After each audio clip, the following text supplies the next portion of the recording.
3 places. Let me ask you Puerto this, Rico. Jim. Let me ask you this, Jim. Oh, boy. Puerto Rico. I knew this was coming. Yeah, we all did. Do you need that passport to go to Puerto Rico? Yeah. Okay. It's in Mexico. Okay.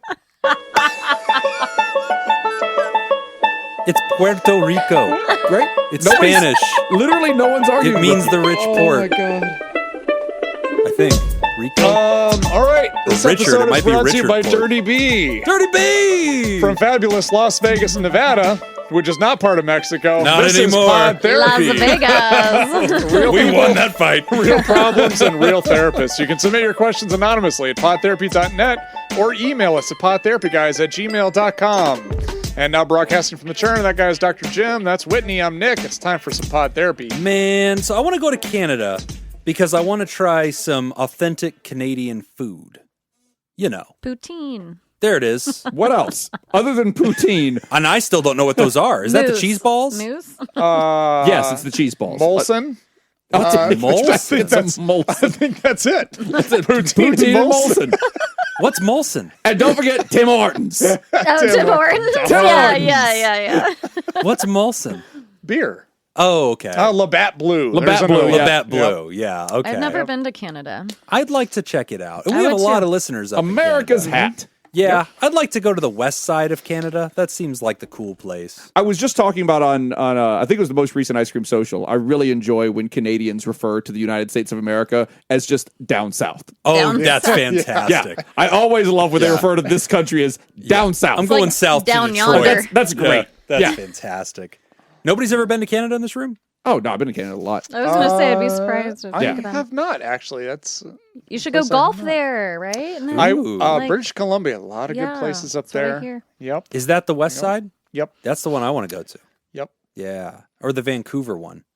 I think that one's With nice. British Columbia. Where's Toronto? That's the middle. Ontario. That's No, east. it's not. It's east. That's like It's- right above New It's York. east of Detroit. Okay. I'd like to go Northeast there. of Detroit. You don't need a passport to go to Alaska, right?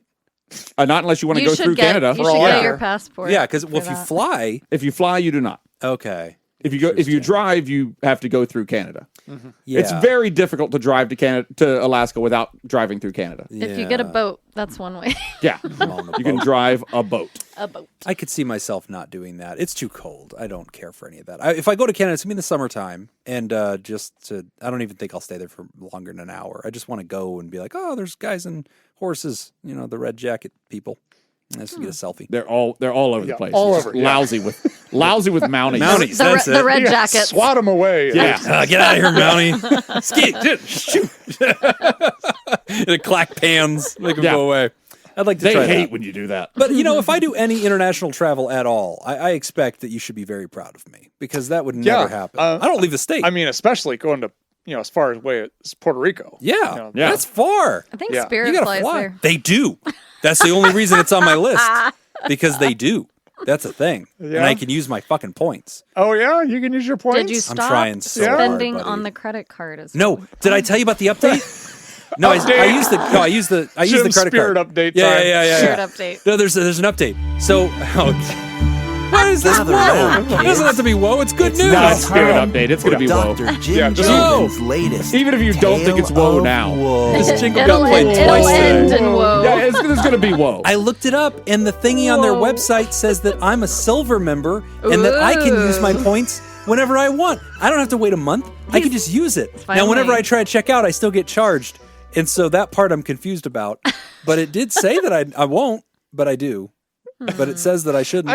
I feel like that's just something they make up. Like you call like, hey, I want to cancel this credit card. And they're like, oh, well, we're going to make you a silver member. Yeah, Like they don't know what that is. They're just like, say this. if that they might wanna- be it. They're like trying to trick you, like, when you finish all of your flight purchases, they try and do the pop-ups. Yeah. That get you to like buy extra luggage space. And, Here's like, how they do you got want me, a though. hotel? And So whenever I tried to check out using my points, it was like, oh, you're going to get charged like $50 to $100 a ticket for trying to use your points because you didn't wait a month in advance. And I was like, okay.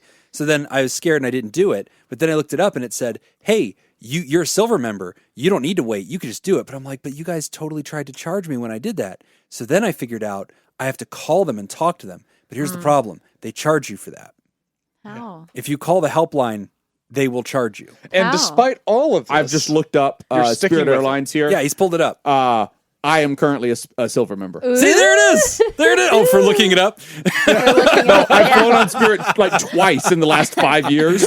I am a silver member. Oh, shit. Great. Maybe this thing isn't what I thought it was then. Maybe not. You think? I want to call somebody and ask, but they charge you for that. It's like a sex hotline. What? You talk to customer service at Spirit, they are charging you by the minute, baby. I'm gonna call and find $9.99. out. But they are so sultry. Oh God, those customer service agents worth at it. Spirit. Oh, it's Yeah. so good, just randy. Welcome to Pod Therapy, a show that used to be about therapy. We have got some great questions for today's episode, starting with this one: intrusive thoughts about work from Kevin. All right. Hey guys, huge gym fan here. Like, wait, like How do you spell going. gym? Yeah, I was like going to the gym. There's a J. JYM. Yeah.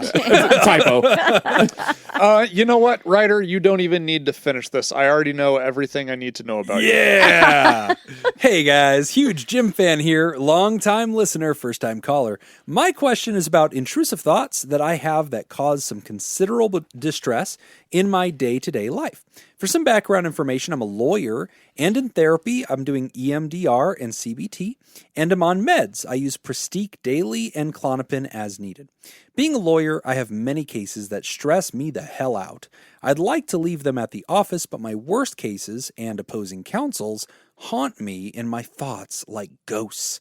I think about them in the shower, in the car, at the grocery store. Ghost shower. So sickening, this dirty ghosts with their showers. These are all places where thinking about how I'm going to handle a case is useless and only causes me severe discomfort and anxiety. In these moments, I feel intense dread and physical symptoms like an increased heart rate, and I can feel my chest tightening. It leaves me feeling defeated because I try to correct for these thought patterns by recognizing the cognition and then trying to alter course or ground myself, but they always come back and it is debilitating. Sometimes I just want to scream, curl up into a ball and cry until I've missed all my hearings and get disbarred. I know that comes off as a joke, but I've fantasized about being disbarred or getting fired because at least these cases would finally be exorcised from my mind. I know a career change is likely in order, but what do you guys recommend in the short term? I meditate, go to therapy, work out, but I can never seem to quiet my mind that has a knack for driving me insane. My pronouns are he, him, and his. Thanks for your help and stay cool. Kevin, the exhausted lawyer who actually wants to be a pilot. I would like to be a pilot. A lot of people want to be a pilot right now. I hear this probably 3 times a year. But here's the Really? thing: like, I know you don't make any money. As a pilot? Not until you become. not until you get to the finish line. get to Yeah, like commercial. flying. But Yeah, there's the a big shortage right jets. now. Yeah, but Yeah. it's a long journey to get It there. is It's like a lot. you start off with these. By the way, I want it to be a long journey. Yeah, I want it to that's be fair. difficult to Yeah, become a I don't pilot. want it to be like Bob's weekend flight school. I and- think, yeah. I mean, Also, I'd like- autopilot does most of the Dude, work. the planes anyway. fly themselves. Otto, When I was a remember that? teenager, I took, That's so I took great. flying lessons when I was a teenager. Did you really? Yeah, yeah. Dude, there's so much I do not know about you. Well, a friend of ours owned a small plane, like a 4-seater Cessna. So I had access to a plane. Yeah. And we were like, well, let's take flying lessons. And I Wow. was probably 16, 17, and did a lot of hours. I did a lot of hours It's on the stick. super expensive. It is. I mean, Yeah. to be able to actually go through like a flight school, and then you have to have access to a plane Right. sometimes. That's the thing is I Fly wasn't it. going through a flight school. I was going Yeah. through a private instructor who was basically doing a favor. Yeah. Yeah. But yeah, I mean, you start off Turn on your doing these blinker like up here. little puddle Yeah. jumpers 100 from like yards before Kansas you get City there. to St. Louis, and Yeah. you get stuck doing that for several years until you can like work your way up. But, Yeah. oh, that'd be awesome. How long's That'd a be such long great journey job. to you? Like, what do you? Oh, I'm thinking like 6 or 7 years, but I don't know. I'm just It's making no, this up. it's a minute. It's- It's I a have whole thing. I have My- a friend who's going through it right now. Oh, Flight really? school. Mhm. Yeah. my one of my coworkers, his son just graduated from North Dakota University, and they have like A flight program. flight Yeah. program, and And that's step one. Yeah. Like all that will do is just get you to like there's so many certifications that you have to earn along the way.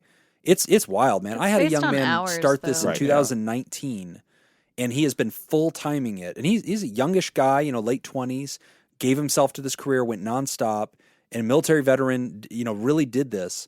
And it's 2023 and he's still not at the finish line. And he has never failed a thing. He's always been doing this, working side jobs to pay for flight school or whatever he needed. And his VA benefit paid for a lot of it. So he never had to stop. Still working at it. And it's been all these years. That's interesting. So he was military. Yeah. Because I've heard, I don't know how much truth there is to this, but I've heard that a big part of why the shortage in pilots is out there is because the U.S. hasn't been involved.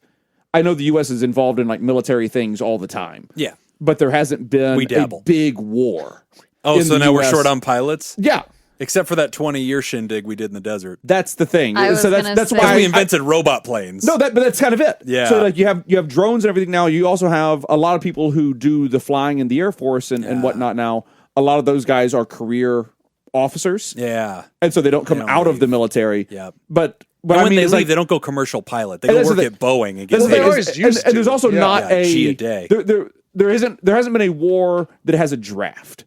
I guess that's what I'm really trying to say. Okay. There hadn't been an American war that has a draft since Vietnam. Pilots. So we at Pod Therapy are pro-draft, is what we're That's saying. what I'm saying. Yeah, That's right. I think we're for economic purposes. I'm just saying, just for the aviation industry to have personnel. Unforeseen downsides to not having a draft. That's all I'm saying. Yeah, there's things people don't talk enough about. I'm just pointing out facts. That's it. Yeah. What was this question about? I'm also too old to be drafted, so I'm fine if there's a draft now. You should become a pilot. Yeah. Well, I want to know what Jim has to say since Jim's his favorite person. I think we can take this one. Just sit this one out. He wants to know what Jim says.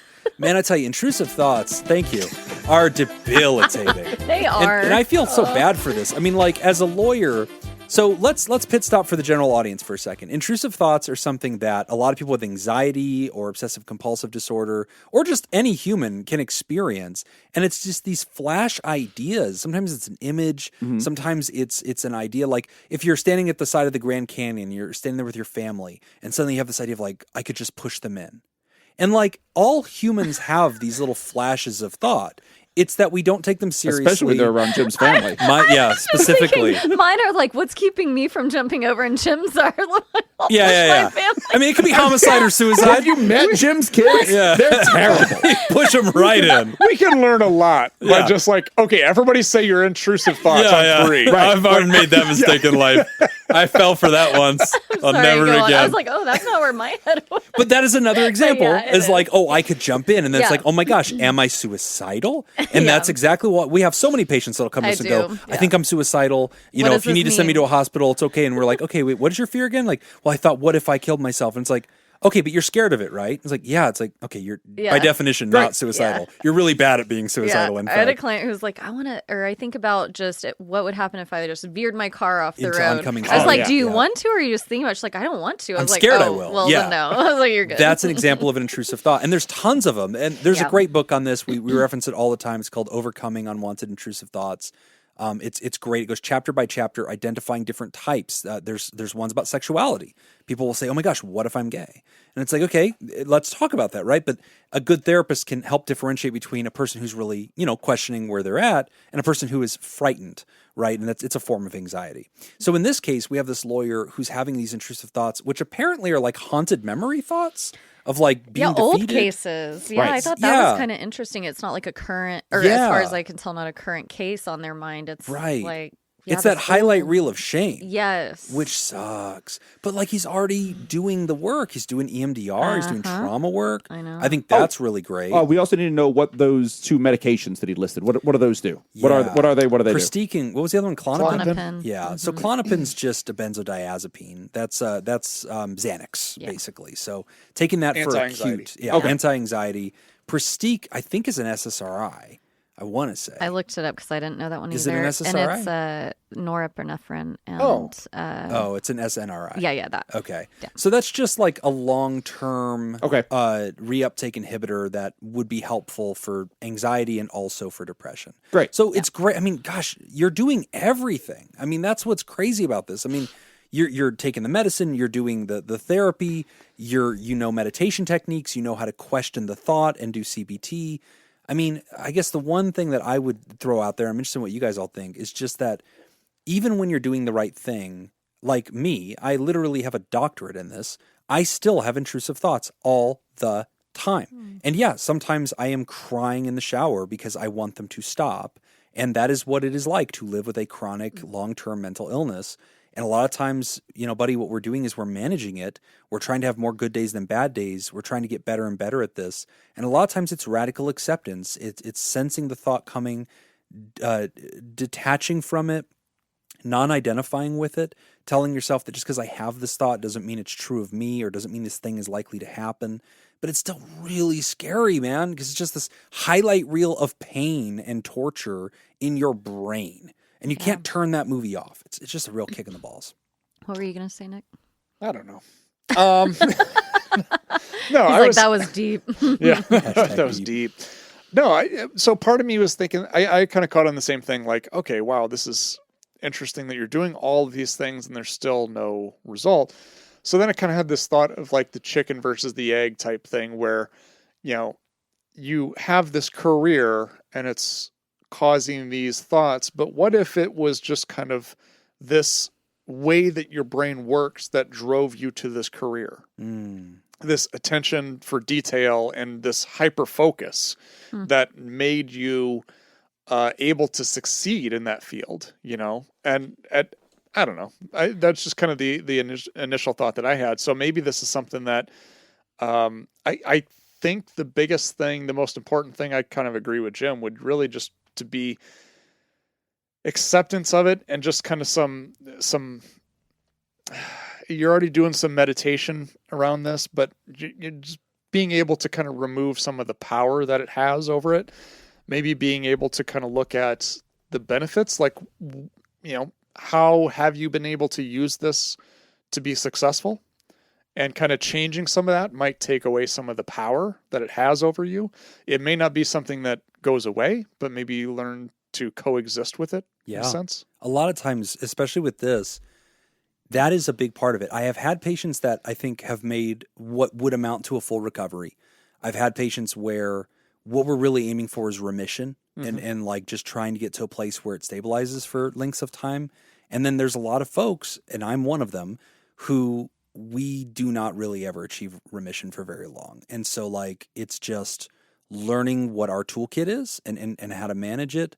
But I guess, Ryder, that's one of the things that I don't want to see. I don't want to see you or me or anybody who lives with this chronic condition having to give up on our careers, having to make huge dysfunctional life changes as a reaction to that suffering, because I know that it's tempting to run from it and be like, okay, if I just am not a lawyer anymore, I won't have these thoughts. No, I think you'll have them in your next profession. I think you will. Yeah. Now, if you want to leave law and become a pilot, then do it because you want to become a pilot. You know, I think that's good. I don't think leaving the career because of this, I don't think that's going to be a solution. Right. In the long term. Yeah, I agree. I think that it's kind of one of those things where you kind of... Your brain comes with you. You kind of learn to coexist. You identify like, okay, I know my strengths are these things. I know my weaknesses are X, Y, and Z. I know I'm most vulnerable when. And we identify those, and then we build a plan where we utilize our strengths in our most vulnerable times to minimize damage.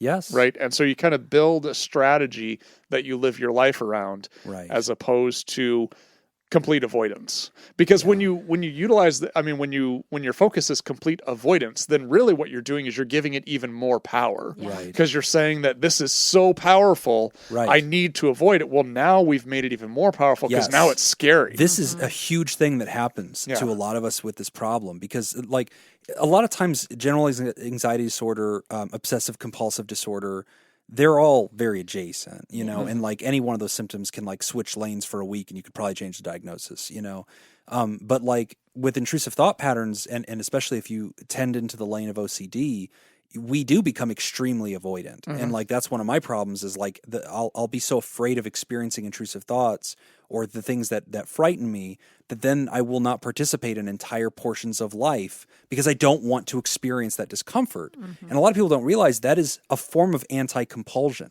A lot of us think, oh, well, I don't have OCD because I'm not compulsively doing an action to resolve the fear, but compulsively avoiding things too is adjacent to that, right? So again, I Jim, I'm not that obsessed with diagnoses themselves. I don't think it's that important.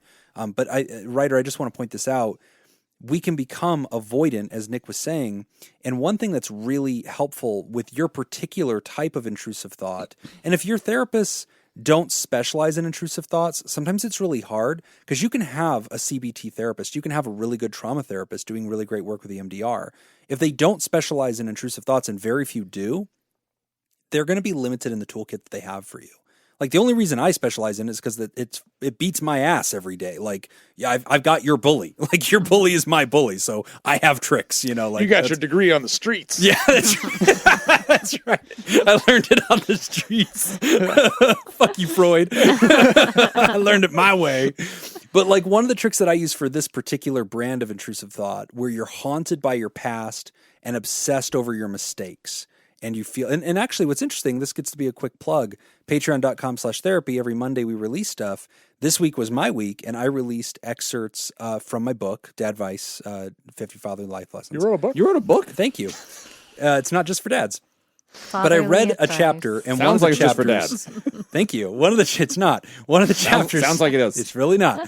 Dadvicebook.com. Kind of sounds like it is. Can women read it? Yes! No. Yes! Not unless they're dads. They all can. Everybody can read the book. Only if they identify You don't have as to dad. be a dad. It's You have to identify both not as even male, for dads. as a dad, and Jim. Specifically. Yeah. You also have to only be me. I read excerpts from the book, and I read an excerpt about not giving into this idea that you are your worst moment. And I gave the backstory for why I wrote that chapter and shared, like, it has a lot to do with exactly what this writer's talking about, where we're haunted, I am at least, by this highlight reel of shame or things you've done wrong in your life. And it's very tempting to only see yourself as that failure, that lost case, or when that time that lawyer embarrassed you in front of everybody and you're haunted by it. And one of the things that's helpful, and Nick also has a really cool trick for this too that we should revisit, but one of the things that's helpful for me is developing a mantra, which is... I was going to say affirmations. Affirmations, I like that's mantra it. Yeah, too. it's affirmations and a mantra that I'll come back to, and I will recite to myself over and over again to remind myself, Jim, you are not your worst moment. You are not who you were when you were 15. You are not who you were when you were 25. And I speak to myself in that way to help right-size that fear spiral. But another one that you've talked about in the past is that trick of remembering your best friend's most embarrassing moment. Yeah. Because we think that it's embarrassing because we think everybody remembers this. Right. And do you remember anybody else's most embarrassing moment? No. Yeah. How often can you remember your best friend's most embarrassing moment? Exactly. How often does that haunt you? Exactly. No. So how likely is it that anybody other than you remembers that moment? Even the lawyer who schooled you forgot about it at lunch. Yeah. Right. Yeah. Like, I think sometimes... Like, nobody else remembers the time that Jim brought 20 gallons of water on an overnight hiking trip. All the survivors do. Yeah, nobody remembers they that. remember that. Jim does. That's not one of the ones I'm sad about, bud. That is one of my finest hours. I saved those people. That's on his resume. I'm a hero. It is. That resume says Nick Tangeman at the top of it, but it's still on there. Oh, Nick's been writing me some recommendation letters. That's still happening all the time. But Whitney, you see this kind of stuff. I mean, intrusive thoughts happens all the time. Yeah, I was going to go to the kind of affirmations, just trying to, you're trying to rewire your brain into thinking different thoughts, but just intercept that negative thought process. I was going to speak to what Nick was just saying about nobody remembers your most embarrassing moment.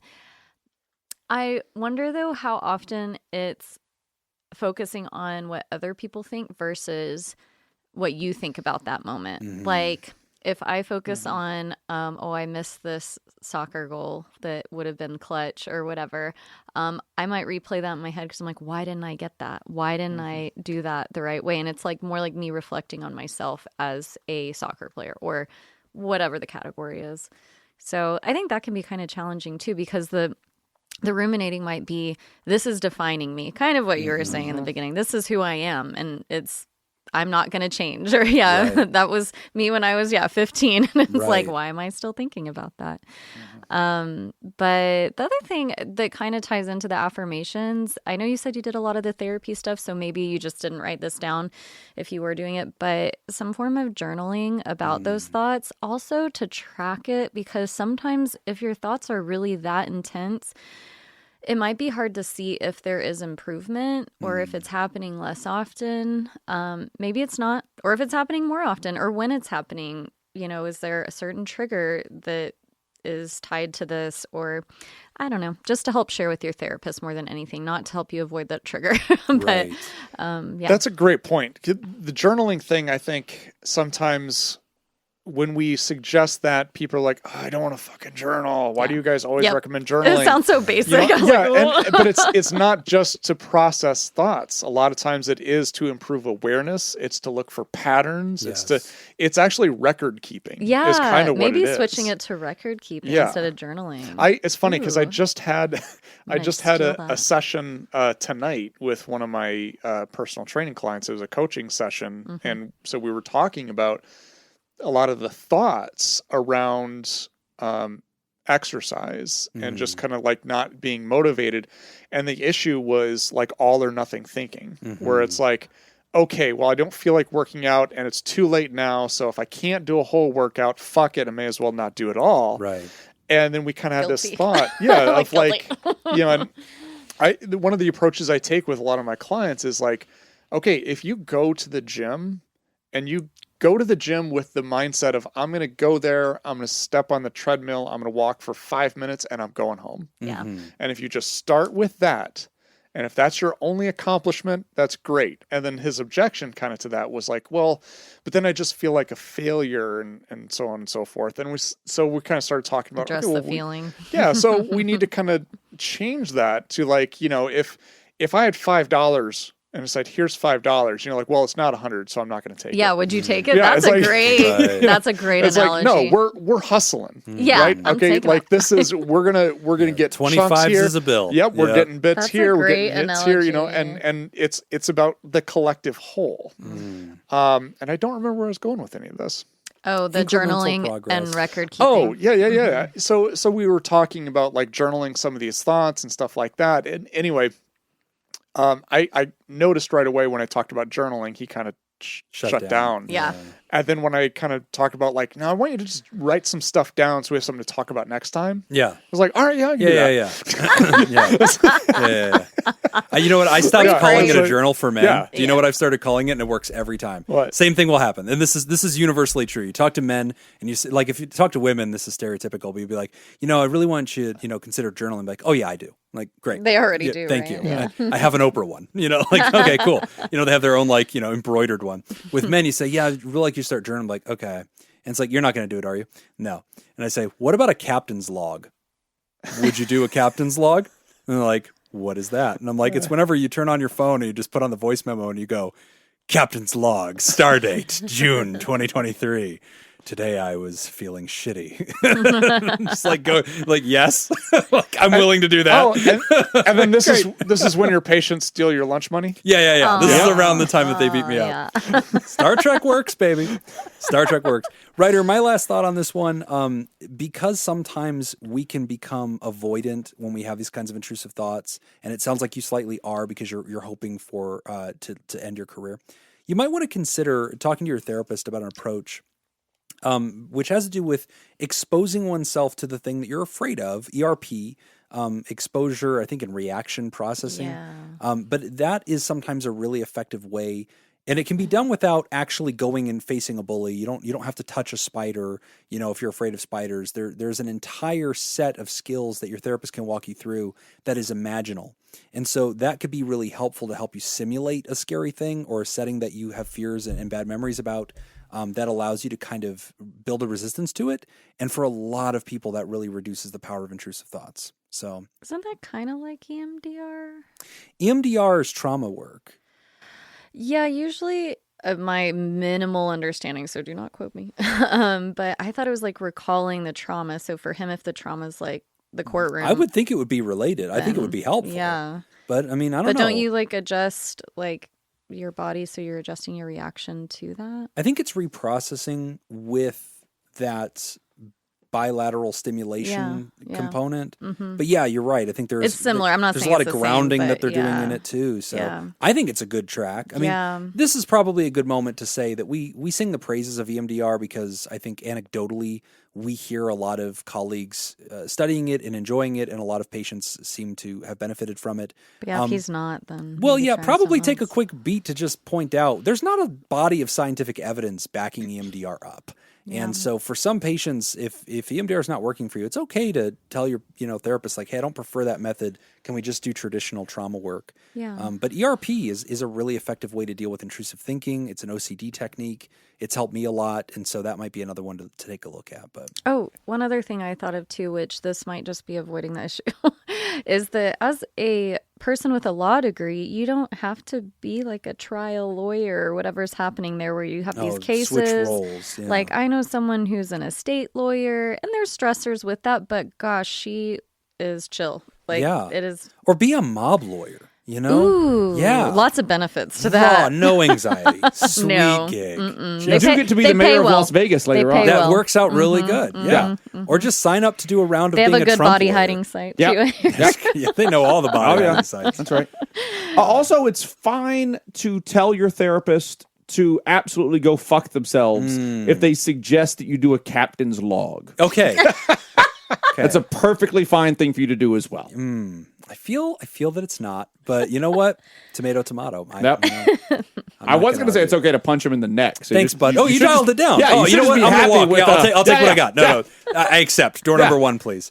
We're going to take a quick break, and when we come back, we're talking about explaining the dignity to fail. You're listening. You got some splaining to do. Actually, whatever. We'll jump to that one.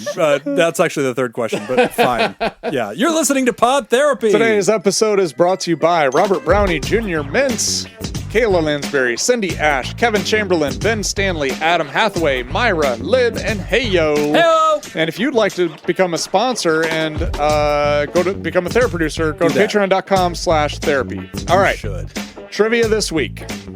Garth Brooks is in the news. Oh, yeah, I just saw this. He is? Yes. Yeah, because he's... I just saw it like an hour ago. Because he's willing... He's in his new club or whatever that he's opening, he will be selling Bud Light. And so it kind of made the news or whatever. Yeah. So that reminded me. I was a huge Garth Brooks fan. Oh, who wasn't? I had every awesome. I had So every great. album. I hated Garth Brooks so much. because you're I jealous. loved Chris Gaines. Chris Gaines. All right. He's an actual good person. Here it I mean, is. before He is. this, He is, yeah. Okay. I like Garth Brooks. Yeah. He's a good dude. He has said that he's open to doing another Chris Gaines album. He said that in the last month or so too. Fingers crossed, everybody. Yeah, that's what we're waiting for. I'll give you the lyrics. Oh, yeah. Oh, I'm fucked. Oh, You I've give got me this. the song. I feel like I've got a shot. Okay. 3:30 in the morning. Got it. Yeah, me too. Buzz. Okay. Let him go. 3:30 in the morning. Not a soul in sight. Next line. Oh, no, Go, I Jim. can't do it. I can't karaoke this shit. The cities.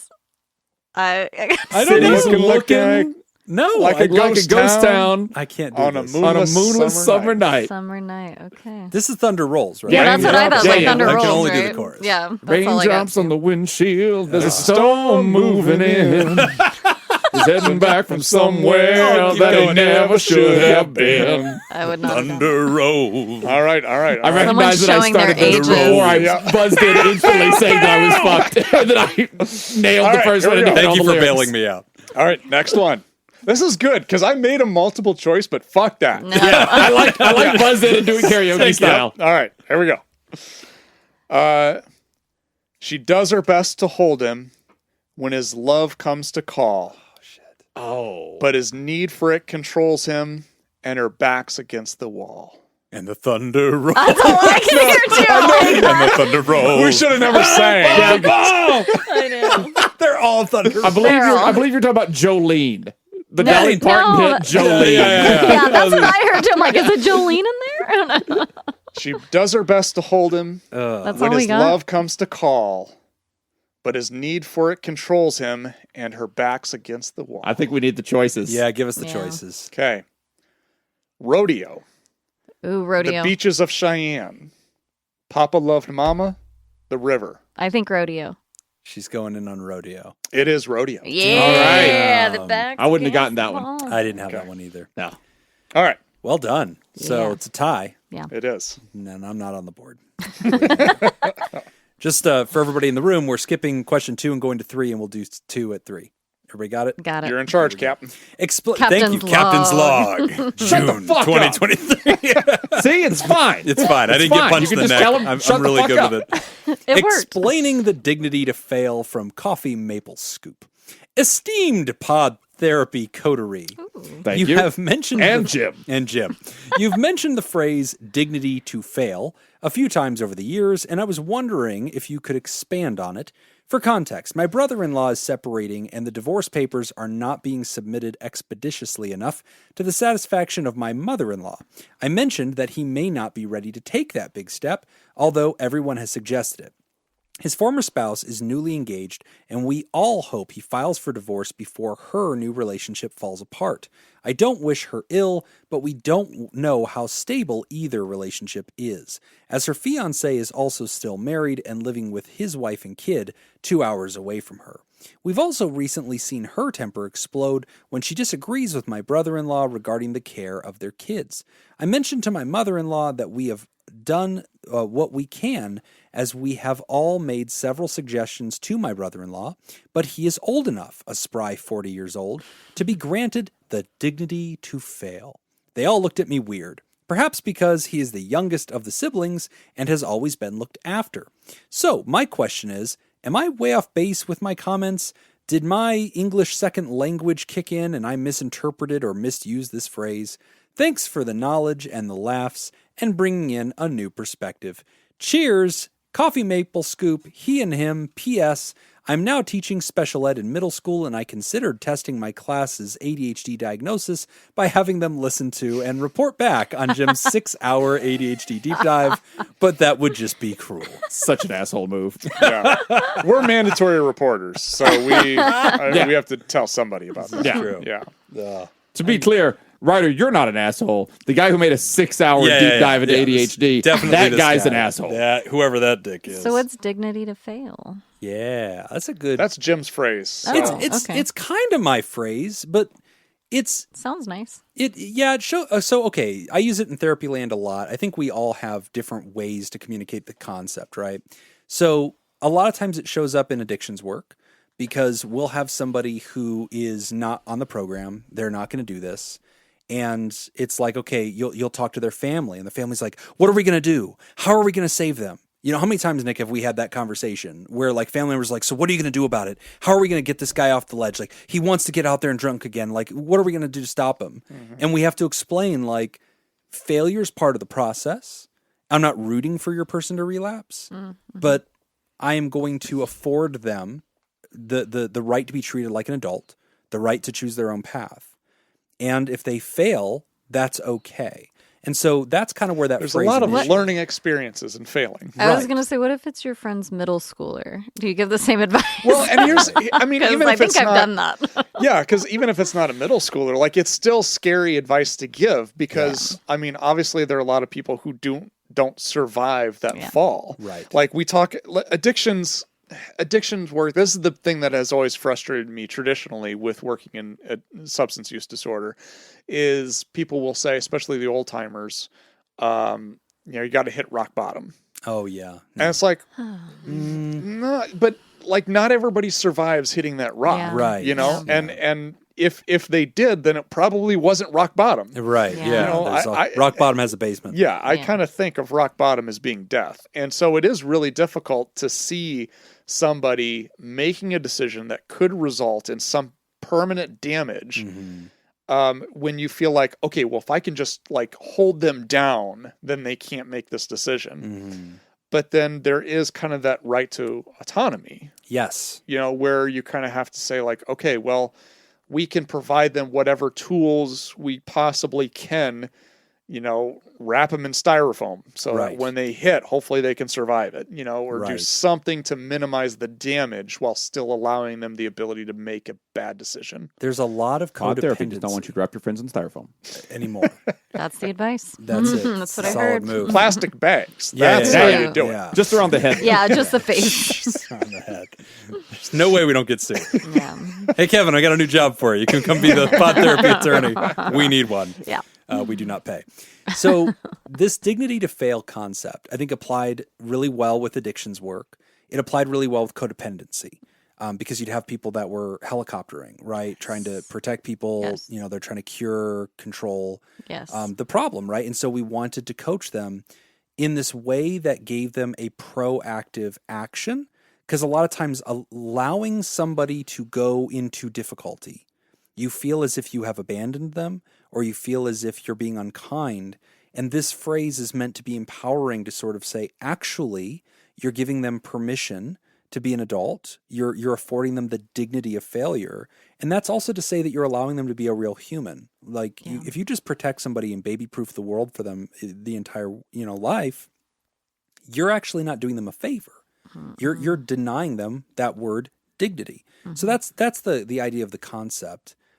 Which, by the way, it's a chapter in my book, Dadvice, 50 Fatherly Life Lessons. So you can use it with middle Dadvicebook.com. schoolers. If you're not a dad, don't read it. It's for everybody. Also for you, writer. You should read it. Unless you're not a dad. Get a This copy for gets everybody. challenging too when there are cultural issues involved. Because Good point. actually, I just put this together.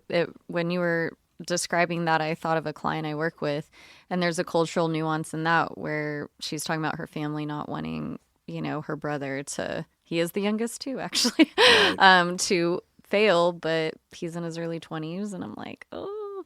But because they cushion it so much, he knows he can push more boundaries because the cushion's It's been there. enabled. Yeah, but they're like, oh, but that, that's just like not part of our culture. And I'm wondering here if that might play a little bit of a part too.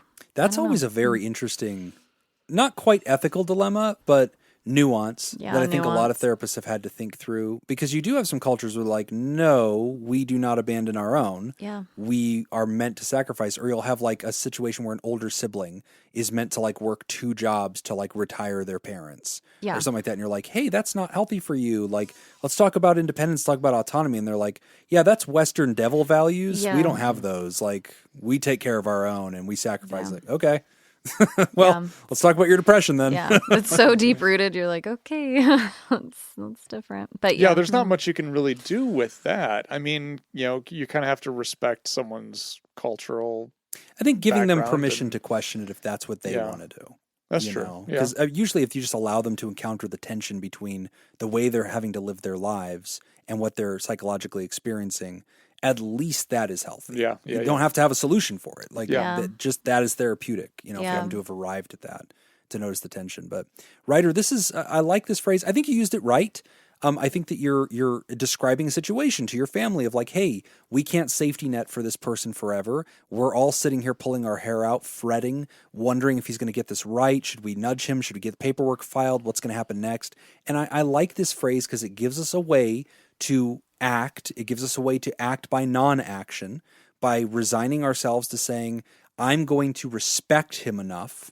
I'm going to give him the dignity, the right to fail. And that's not me neglecting. That's not me. No, I respect you enough to allow you to go through this learning process. And if it doesn't work out, I'm going to grit my teeth. I'm rooting for you. I'm watching this game, really wanting you to prevail. And if you don't, you know what? I still honor your journey. And I really like that. I mean, and for me, this is kind of how I grew up. Yeah. Like, this is how my parents parented. Mm-hmm. Like, if I was going to do something stupid, and Nick, it was that going to be, stove's hot. yeah, they'd be like, warned you. Yeah. But Yeah. What'd you learn? What'd you learn? That was Yeah. it. That was the magic phrase. That's Yeah. great. What'd What'd you you learn? learn? Yeah. And that's why Tangerman only has 7 fingers. Yeah. And he That's learned. the story. why- That's the story. Why would you need more? He honestly don't. What are you going to do? doing with fine. What I are you think gonna you do could with have 3 used more fingers. Yeah, I Yeah. don't know. Both thumbs are helpful, but you're making No. do. You seem None to of be the fine missing with it. ones are thumbs. So. I mean, to the writer, I think part of the pushback could have been, depending on the tone and everything else, maybe not the English as a second language bit. If you start repeating Jim, Oh, that's I always mean, dangerous. And I mean Yeah. this 50% as a joke and 50% for real. I'll take that. If you start repeating Jim in everyday conversation, it's going to be real easy to come across as pretentious. This is a solid point. This is solid. I'm just tossing it out there. You're Be not aware wrong. of that. You're not wrong. Also, if you just mumble this phrase without context, I don't know that other people will just. It's not a self-evident phrase. Right. You don't hear it and go, like when it is what it is. That's a self-evident phrase. You hear that and go, you're kind of right. But like the dignity to fail, people are like, huh? Yeah. Like that. What is that? It's like, it's a therapist turn of asked what it phrase was. that's usually attached to a paragraph in a situation. Yeah. Usually. Yeah. Just have them listen to this episode, Coffee. I think Yeah. that's the answer. Send it here. on over. Coffee Maple. Appreciate you. You're awesome. We're going to take a quick break, and when we come back, we're talking about maintaining your mental health. You're listening to Pod Therapy. Today's episode is brought to you by Robert Brownie Jr. Mints. Rodeo. Yes! Yes! I couldn't think of... Yes! There it is. All right. Yep. Sorry. I had to reread It the took me a letter minute. because I was me a trying to minute. figure out the All right. Yeah. Robert Brownie Jr. Mint, Kayla Lansbury, Cindy Ash, Kevin Chamberlain, Ben Stanley, Adam Hathaway, Myra, Lib, Hey Yo. Heyo. Yeah. If you want to sponsor the show, become a therapy producer. Patreon.com/therapy. Have you ever seen the SNL bit where Garth Brooks is I'm a the struggling country singer? Yeah. And he sells his soul to Satan for a hit. Yeah. And Satan is Will Ferrell. Yeah. And so Yes. Satan shows up to like teach him how to play country music, and he just sucks. Yeah. It's like, all right. Try this one. Try this one. And then he starts trying to Everyone's beatbox instead. And Garth's like, hey man, I think I'm just going to try to work it out on my own. Like, I actually kind of feel a lot better about myself after watching you do this. That was so, That was I'm a the good devil. That was a good one. All right, here we go. A replay of last night's events roll through my mind, except a scene or two erased by sweet red wine. And I see a truck stop sign ahead, so I change lanes. I need a cup of coffee and a couple dollars change. Oh man. Fuck. Magnolia wine. Strawberry wine. Strawberry wine. That was my anthem. 17. Hot July moon. Garth Brooks hit. Are we just going karaoke, guys? I think we just do a whole show on The this. sugar cookie. Your crab Seafood cake. Sugar Cookie crab is not a cake sugar karaoke cookie. band, Crab cake sugar but cookie. it should be. Oh, that's so much better. All of it's terrible. All right, sounds like we need some hints. Yep. I already forgot the choices. lyrics. Yeah. Now I'm into strawberry wine. All right, a replay of last night's events roll through my mind, except a scene or two erased by sweet red wine. And I see a truck stop sign ahead, so I change lanes. I need a cup of coffee and a couple dollars change. Every now and then, more than a memory, Oh, sending them down the road, calling Baton Rouge. I think it's more than a memory. Oh, that's what I was gonna guess too, but I'll let you have it. I'll go the C. Okay. What was C? Wait, what was Baton Rouge. Sending them down the road. I was No, gonna do I- Baton Rouge was my second I guess, don't so I'll think go it's called Baton Rouge. I don't know. Baton Rouge. Damn it! Calling Baton Rouge. Yeah. Oh. Ooh, ooh. Yep, that's one of my favorites. Man. That is a good one. Swinging Such at a good air. song. If you haven't watched the video of Garth singing "Calling Baton Rouge" at Tiger Stadium earlier this year at LSU Oh Detroit. boy. in Baton Rouge, Oh boy. it was one of those things where it registered on the Richter scale. Oh. Oh, damn. Yeah, like the Louder crowd. than Arrowhead Stadium. Yeah, the crowd registered on the Richter scale. Wow. All right. What's the All next right. one? We call them strong, those who can face the world alone, who seem to get by on their own, those who will never take the fall. We call them weak, who are unstable to resist the slightest chance love might exist, and for that forsake it all. I've got friends in low No. places. Is this another Garth Brooks song or is this a letter? Oh, no, they're all Garth Brooks. Or was that a Is letter? this somebody writing in? Well, writer. Garth Most Brooks. country songs could be Pod Garth Therapy Brooks letters. wrote it. Yeah, for sure. Honestly. For sure. And we're going to start answering all of them as if they are. Yeah. Yeah. We could songify some of these letters. We should. Yeah, that could be our whole bit. That could be our entire musical catalog as we just Hold on, have take y'all- letters and turn them into music. Have y'all seen the guy that reads like children's letters, but he makes them songs? Oh, Or, yeah, like, Recess. Yeah, Is Recess that Therapy. his name? Oh, Yeah. okay.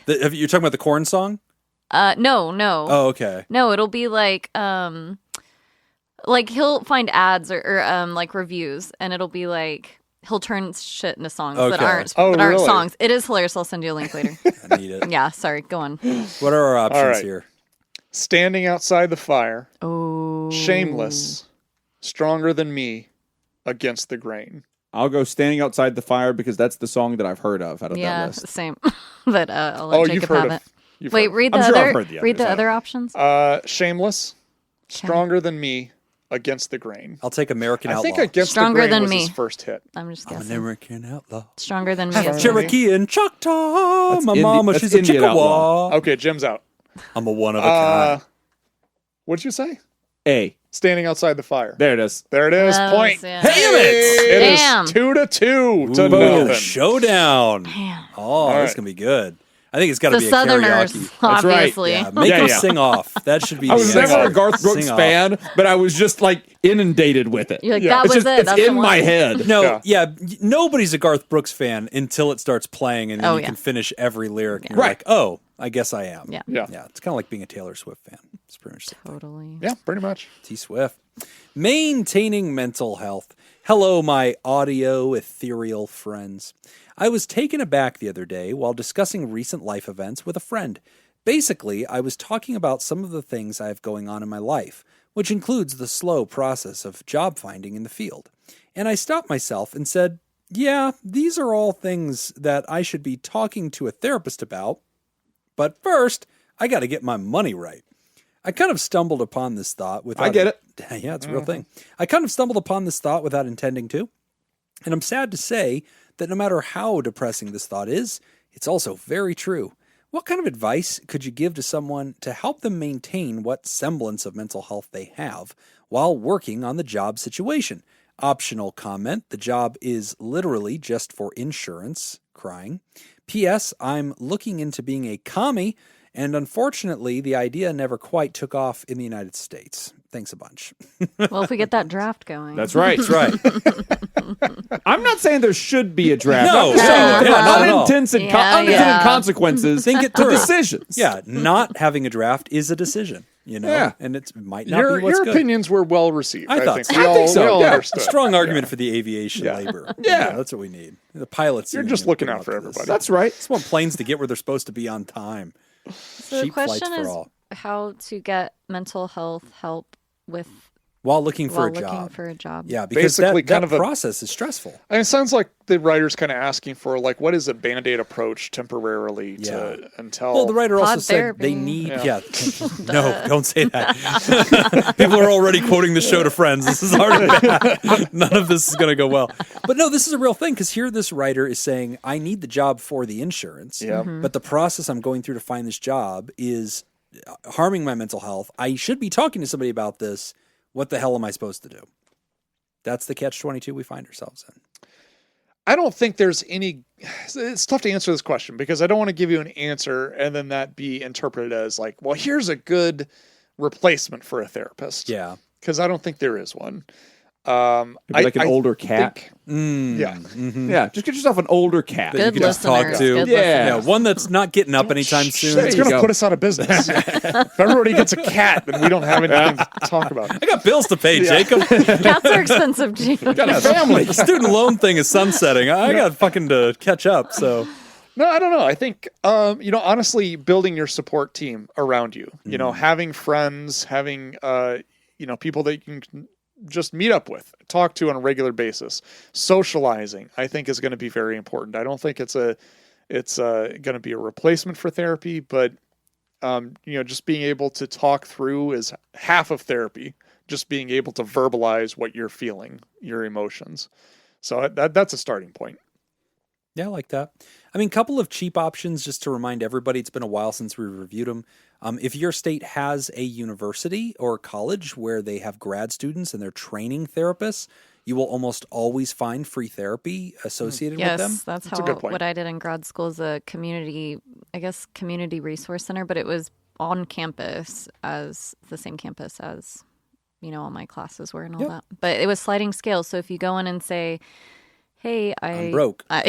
this is how much I make, they would like base it on that. Most people paid like $20 a session. Some would be $5 if Yep. that's all you could afford. And Yeah. speaking of which, general therapy, if you just go to like psychologytoday.com, openpath.com is another one that you can find cheap therapy. There's a lot of therapists that kind of sell low cost slots, basically. Yeah, I keep two. You keep two open, Yeah. right? Yeah. And so it's very common that therapists will have I think most therapists will have a pro bono slot somewhere, but it's almost always taken. Yeah. They usually will have a few low slots. And so it's totally fine to go to Psychology Today, Open Path, or just search therapists in your area. And if you find them, you can always reach out and say, hey, look, I read about you. Something. It's always good to start with, I didn't just draw your name out of my ass. Like, there's something about you that I thought would be good. And I'm coming to you and asking, would you be willing to do a sliding scale? Here's my situation. So that's not uncommon. It's not impolite to ask. If the therapist says, hey, I don't have any slots available right now, thank them and ask, would you recommend a colleague? A referral, yeah. Yeah. Is there anybody you know that you'd recommend? And that gets you really good answers because that's the inside baseball. Yeah. Because if you ask Whitney or you're Nick shooting or in the dark. yeah, what should I do? We'll give you the name of every clinic in this town that has students, interns, and sliding scales. Yeah. Whether they're faith-based or just general, like there's always options. And that, by the way, is another one is, whether you're a faith person or not, you can always contact congregations, larger faith denominations. A lot of times they have access to some kind of program, whether that's faith-based or not. They usually have a way to get people to counseling. Yeah.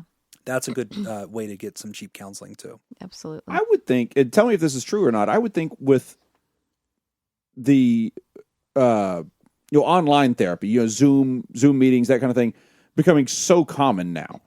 I mean, that has to be driving the price of therapy down. It has across the board, right? It has adjusted it. Yeah, which has been really good. Okay. But unfortunately, that phenomenon happened at the same time as like the gigantic surge of inflation. Right. And so one kind of ate the other. Gotcha. Yeah. But no, it is true that a lot of us like don't need to have, like, I'm 100% virtual. I still have an office. I have associates that use it. But yeah, at some point in the future, I may just let go of that office. And yeah, that's absolutely cost control, so right. That's very true. But, a lot of times it's also not. So those are all good options. If you are uninsured and you are in America, I would strongly encourage you to contact your state resource center, some kind of like social services, because you probably qualify for some kind of temporary state-funded insurance. And a lot of states also have access to therapy clinics that are just state grant funded. And we've seen that before where and Nick and I both worked at a therapy clinic that was substance abuse related that didn't always have to bill any insurance at all. We had block grant funding. And so we could just take people that didn't have an ID to their name and just help them because there was just a budget for that. Yeah. So you never know if such programs exist, but if you can contact your state social services, A, they could probably rope you in with some state insurance for a while, and B, if there are any clinics that they just know they give cheddar to and that they could just, treat, they'll have the inside loop to that too. Usually a resource list. Lastly, for me, I know you didn't say this, but it's probably good to note that if you are in danger, don't mess around with it. Just go to the emergency room, call 911, or call the suicide hotline. Yeah. 988? Yep, is the, Yep, that's a really good one too. Yeah. There's also a lot of new programs that are like online chat-based that I think are promising. They're subclinical, but they're support group driven. I think one is called, oh God, I'm going to butcher it. I think it's like 7 Cups of Tea or something like that. Google that and you'll get somewhere close to it. But that's a chat group where it's just people who want to be there for each other. And people take like a little bit of training to just be a good host. And they volunteer their time. And you can just chat with them. And it's just one more way. Or honestly, the cheapest of all options is patreon.com/therapy. I'm not just plugging the show. Throw a buck in, jump into our Discord. Our Discord people will talk to you all fucking day. Oh, they're so great. I see it happen all the time. Like just the other day, somebody was having a really hard day and they just went into one of the threads and said, hey, I'm struggling today. Is anybody available to jump in the lounge and just share time with me? I really could just talk to somebody. And like 3 people were like, yup, me. And they just boop, boop, boop. They're all in there. And then there they are doing a little group sesh, just talking through it. And it's like, yeah, I love our community. 7cups.com. That is was what Jim it. was trying to think of. There it is. I think I was thinking of that Vietnamese coffee place. Yeah. That one was also The 7. tea. If you do 7 cups of tea, that's just a tea website. Okay. Then Also you're gonna very get some helpful. tea. I'm not going to say it's not Very very good relaxing. It's probably nice tea. for you. Sponsor the show, 7 Cups of Tea. We're practically giving it away. Great question, friend. I do hope that you find something. And if you do, please email us and just let us know. We love follow-ups. to find out how people worked on a solution. That's really, really good stuff. So make sure you're keeping us in the loop. But serious about the Patreon thing, jump in for $1 and just go straight to the Discord, and you'll find tons of friendly humans who are totally willing to be supportive and there for you. So awesome sauce. As we wrap up the show, we want to remind you that, hey, you can sign up at patreon.com/therapy. You can get the extended show that we do, which if you have never jumped into the Patreon feed, you've never even heard. You can get that. It's awesome. You can get it ad-free if you don't like those ads, and a day early. That's awesome. And in the same app that you're using right now. Plus, you'll get the live chat Discord community and our weekly deep dives, interviews, skill shares, and research roundups and rants. My last 2 that I posted one that talks through some of the passages of my book for Father's Day and sort of shares the behind the scenes of how I wrote those and what was going on in my life when I wrote them. And then I also did part 1 of a trauma series, which explores all the different forms of trauma that are in the DSM-5 TR and some of the unique symptoms that kind of go along with trauma generally, and sort of unpacking and disentangling what trauma is and how we sort of measure it. What were the last couple of ones that you did, Nick? I posted clips from my interview on Hey Buddy Nice Podcast. That was awesome. I put that together. God, what did I do before that? Grief? No, dealing with divorce. These are all on Did you there. interview Jonathan then? Or no? Yeah, we did that one sex too. therapy interview Sex on therapy. there. Yep. I usually write down what you've got, but yeah, that's sex therapy. Those are the last 3 I've done. Yeah. So every Monday we release new content. And so again, that pipes right through into your podcast app, the same one that you're listening to us here on. It's, get in there. It's patreon.com/therapy. We really appreciate all the support. And we want to take a second to thank new patrons. Nope, we don't have any. Hearing none, we shall move on we don't. to the end of the show. It's a slow week. Yeah. Show up, guys. Slow week. Thanks to Jim's deep dive. No, just kidding. How dare you blame me? We want to thank our partner, Dirty B. You're Thanks, one of the Dirty. partners in this show. Like, it's hard to not blame you a little bit. I'm part of the problem, and the problem, it's me. We want to thank our bosses, the mysterious and shrouded Illuminati members of the fan club. Thank you, producers Jake Schneider, Robert Brownie Jr. Mint, Smitty Scoop, Ben Don, Judy Schneider, Kayla Lansbury, Dr. and Mr. Hot Dog Scoop, Malia, Leon Kassab, Cindy Ash, Mason Miller, Richard Macy, Carolyn Albert, Kevin Chamberlain, Tess Miller, Sammy Scoop, Ben Stanley, Slap in Your Face, Sarah Smith, Adam Hathaway, Byler T, University Jeff, Mike Helm, Myra, Paris, Samantha Cohn, Darren Cunningham, Lib, Team Monaco, Thunder Cougar, Falcon Scoop. Can we sing the rest of them? Yeah. Matt and Lisa Tangeman, can. Heyo, Oscar Swanrose, Sunny Boy, Slurpy Kaye, motherfucker, and Sandra McWaffle. And if you'd like to hear this episode uncut and unedited, And why wouldn't you? and enjoy our spontaneous side projects, go to patreon.com/therapy. And thank you for supporting mental They're health. not even that spontaneous anymore. They're every Monday. Thank you. That's all the time we've got for this week's session. We want to thank our landlords, Matt Mattingly's Ice Cream Social Podcast. And thanks to those of you who contributed to our show today. We really appreciate it. Remember, Pod Therapy isn't something to keep all to yourself. Share it with the world. Tag us on the socials when you do. It's at PodTherapyGuys on Instagram and Twitter, /PodTherapy on Facebook. Don't forget about the extra goodies at patreon.com/therapy. Do you want to submit a question to the show? I do. Ask anonymously at podtherapy.net or email us at podtherapyguys@gmail.com. I'm Nick Tangeman. I'm Jim Jobin. I'm Whitney. Thanks, and we'll see you for your appointment next week. Thunder rolls. All right, here we go. Here's the tiebreaker. All right. Watch it be Friends in Low Places. No, I'll even tell you the song. Oh, shit. It's Ain't Going Down Till the Sun Comes Up. Ain't going down till the sun comes But here's- up. Ain't I'll start it. giving in and giving up. We gotta say the I'll next start one. it. Oh, they got to keep it going. Somebody's got to keep it Oh, going. don't put me in this. I'm out. Make these two Are you fight. guys ready?